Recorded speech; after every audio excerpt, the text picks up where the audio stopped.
ягона омиле ки дар остонаи таҷдиди соли нави мелодӣ ҳамасола ба гӯшу ҳуши шаҳрвандон ва фазои осоиштаи идона халал мерасонад, ин истифодаи маводҳои тарфгарӣ ё ба истилоҳ хлопушка мебошад. тавре маълум аст дар ин арафа бархе аз соҳибкорон бо мақсади ба даст овардани даромади муфт ба қонуншиканӣ даст зада, ғайриқонунӣ ба ҳудуди ҷумҳурии Тоҷикистон маводи тарканда ба истилоҳ хлопушка ворид менамоянд. ҳолон ки муомилоти маводи тарфгарӣ дар ҳудуди Тоҷикистон манъ карда шуда, ҳама гуна кирдори алоқаманд ба он амали ғайриқонунӣ буда, ҷавобгарии маъмурӣ ҳам ҷиноятиро дар пай дорад. аммо ҳамасола дар арафаи иди соли нав чунин кирдорҳои зидди ҳуқуқӣ бо баҳонаи дилхушӣ авҷ гирифта, асосан ҷавонону наврасон ба чунин амал даст мезананд. ҳамасола дар арафаи таҷдиди соли нави милодӣ бозори ғайриқонунӣ фурӯши маводи тарфгарӣ ба истилоҳи дигар хлопушка гарм мешавад.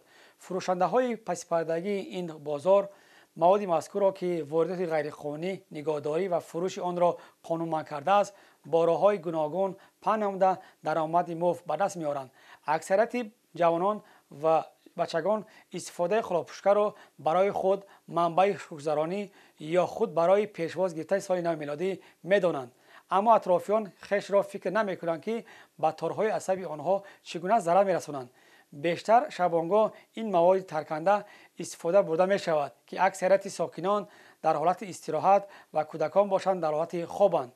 ба садои баланди чандин хлопушка сокинон нороҳат мешаванд, кӯдакон бошанд метарсанд. ин омил пеш аз ҳама сабаби вайрон гардидани тартиботи ҷамъиятӣ ва ба тарсу ҳарос расонидани шаҳрвандон, хосатан шахсони дорои бемории дил дар рӯзҳои ид мегардад.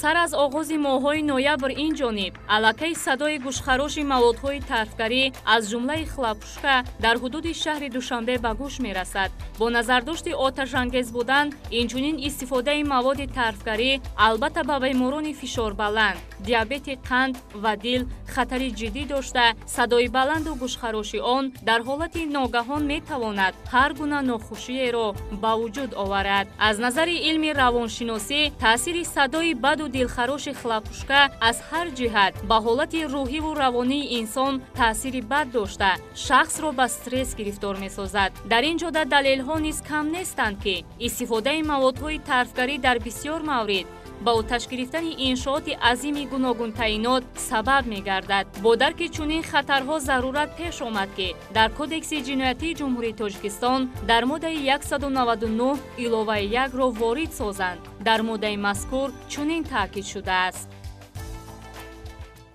ғайриқонунӣ ба ҳудуди ҷумҳурии Тоҷикистон ворид намудан, истеҳсол кардан, нигоҳ доштан, фурӯхтан, ба соҳибияти каси дигар додан ва истифода бурдани маводи тарфгарии пиротехникӣ ба миқдори начандон калон ва ё дар давоми сол пас аз таъини ҷазои маъмурӣ барои содир намудани чунин кирдорҳо бо ҷарима ба андозае аз 100 то 200 нишондиҳанда барои ҳисобҳо ҷазо дода мешавад.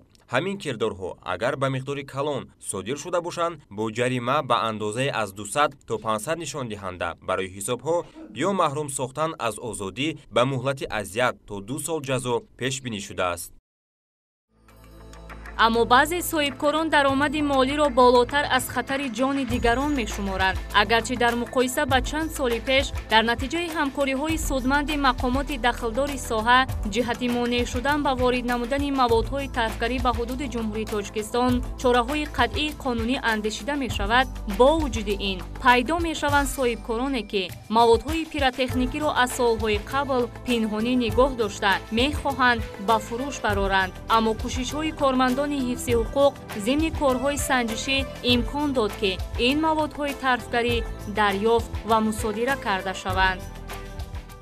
бо мақсади иҷрои дастури супоришҳои раиси шаҳри Душанбе муҳтарам Рустами Эмомалӣ аз 29 ноябри соли 2021 аз ҷониби сарраёсати маорифи шаҳри Душанбе нақшачорабинои мушаххас таҳия омода гардида мавриди иҷроиш қарор доранд. боиси зикр аст ки дар арафаи таҷдиди соли нави 2022 аз ҷониби сарраёсати маорифи шаҳри Душанбе бо мақсади пешгирии муноқишаҳои гурӯҳии хонандагон, яъне шабгардии гурӯҳӣ бемавриди ноболиғон дар муассисаҳои таҳсилоти томактабӣ пешгирии ҳолатҳои зидди сӯхторӣ дар арафаи таҷлили соли нави милодӣ, инчунин дар доираи талаботи қонуни ҷумҳурии Тоҷикистон дар бораи танзими анъана ва ҷашну маросим дар ҷумҳурии Тоҷикистон таҷлил намудани соли нави милодӣ 2022 аллакай нақша чорабинои мушаххас таҳия гардиданд ва мавриди иҷроиш қарор доранд.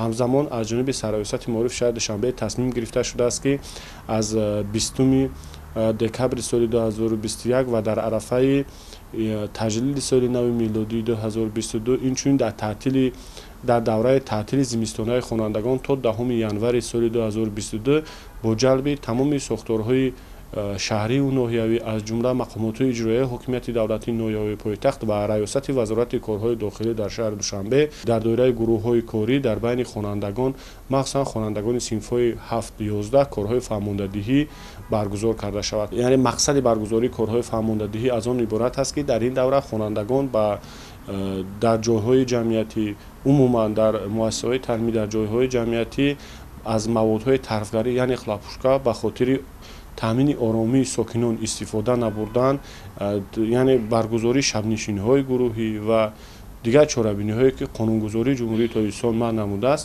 яъне ҷилавгирӣ карда шавад. Дар ин замина аллакай дар тамоми муассисаҳои таълимӣ навбатдориҳои шабона низ ташкил карда мешаванд ва боварӣ комил дорем ки дар ин давра яъне дар сатҳи зарурӣ бе ягон муноқишаҳо ва бе ягон ҳодисаҳое ки нохуш чорабиниҳои солинавӣ яъне дар сатҳи зарурӣ баргузор карда мешаванд. ҷиҳати пешгирии ноболиғону ҷавонон аз истифодаи маводҳои тарфгарӣ дар арафаи соли нави мелодӣ ва ба ин васила халалдор насохтани оромии аҳолии пойтахт, қарори раиси шаҳри Душанбе муҳтарам Рустами Эмомалӣ ба тасвиб расида. Дар доираи он аз ҷониби Сароясати Маорифи шаҳри Душанбе низ корҳои назоратӣ ва корҳои фаҳмондадиҳӣ дар муассисаҳои таълимии ҳудуди шаҳри Душанбе ба роҳ монда шудааст. боиси зикр аст ки имсол танҳо дар муассисаҳои таҳсилоти томактабии пойтахт бо мақсади хушҳолии кӯдакон, яъне чорабиниҳои солинавӣ бе оростани дарсахони идона ва дигар маблағҷамъкуниҳои ғайриқонунӣ гузаронида мешавад ва дар муассисаҳои таҳсилоти миёнаи умумӣ бошад, ҳамчун яъне дарсҳои тарбиявӣ ва дигар чорабиниҳои берунассинфӣ бе баргузории чорабиниҳои фарҳангӣ соли нави милодии 2022 таҷлил карда мешавад. дар ин ҷода аҳли ҷомеа, волидайн, масъулини муассисаҳои таълимиро зарур аст ки ҷиҳати роҳ надодани ноболиғон ба чунин кирдорҳо бетараф набошанд, зеро фурӯши маводҳои тарфгарӣ на танҳо ҷавобгарии ҷиноятиро дар пай дорад, инчунин истифодаи он аз ҷониби ноболиғон эҳтимол дорад ба сӯхтор ва маъюб гардидани нафарони дигар ё худи фарзандони мо гардад. ҷиҳати пешгирӣ намудани кирдорҳои ғайриқонунӣ вобаста ба гардиши маводи тарфгарӣ аз ҷониби кормандони раисати вазорати кори дохилӣ дар шаҳри Душанбе ва ҷузъи томҳои он рейдҳои муштарак рафта истодааст, то ки оромии ҷомеа халалдор нагардад. қобили таъкид аст ки кормандони мақомоти ҳифзи ҳуқуқ ҷиҳати риояи тартиботи ҷамъиятӣ, пешгирии истифодаи маводҳои тарфгарӣ ба хусус аз ҷониби ноболиғон дар миёни аҳли ҷомеа, муассисаҳои таълимӣ, бозору марказҳои савдои ҳудуди шаҳри Душанбе вохӯриҳои судмандро ба роҳ мондаанд. таҳлилон нишон дод ки тибқи ахбороти шабонарӯзӣ аз 29 ноябри соли 2021 то 12 декабри соли 2021 дар ҳудуди шаҳри Душанбе аз тарафи кормандони раисати вазорати кори дохилӣ дар шаҳри Душанбе ва ҷузъи томҳои он 7 ҳолати дарёфти маводи тарфгарӣ пиротехникӣ ба қайд гирифта шудааст ки дар маҷмӯъ аз шаҳрвандон 171982 адад маводи тарфгарӣ ёфта гирифта шудааст. аз ҷониби муфаттишони шуъбаи тафтишотии раисати вазорати кори дохилӣ дар шаҳри Душанбе ва шуъбачаҳои тафтишотии шабакаӣ дар ноҳияи шаҳри Душанбе нисбати 4 нафар парвандаҳои ҷиноятӣ бо моддаи 199 эзои 1 қисми 2 кодекси ҷинояти Ҷумҳурии оғоз карда шудааст ки айни ҳол тафтиши парвандаи ҷиноятӣ ба онҳо идома доранд. соҳибкоронро зарур аст ба хотири ба даст овардани манфиати пулӣ меъёрҳои манъкунандаи қонунро сарфи назар накарда оромии шаҳрвандонро низ халалдор насозанд. дар ин росто волидонро низ лозим аст ки дар ин самт фарзандонро беназорат нагузоранду оқибати нохуши чунин амалро биандешанд.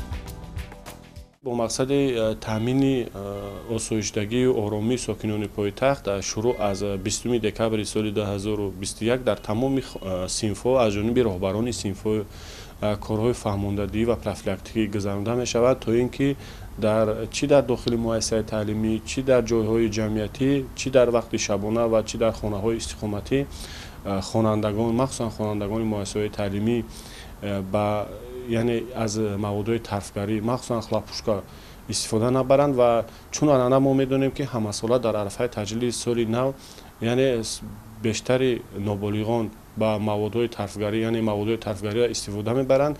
این یک عادت خیلی ناخوب است. این موادهای ترفگری استفاده نبرند تا اینکه به سلامتی چنین شخصان یعنی خطر وارد نکنند.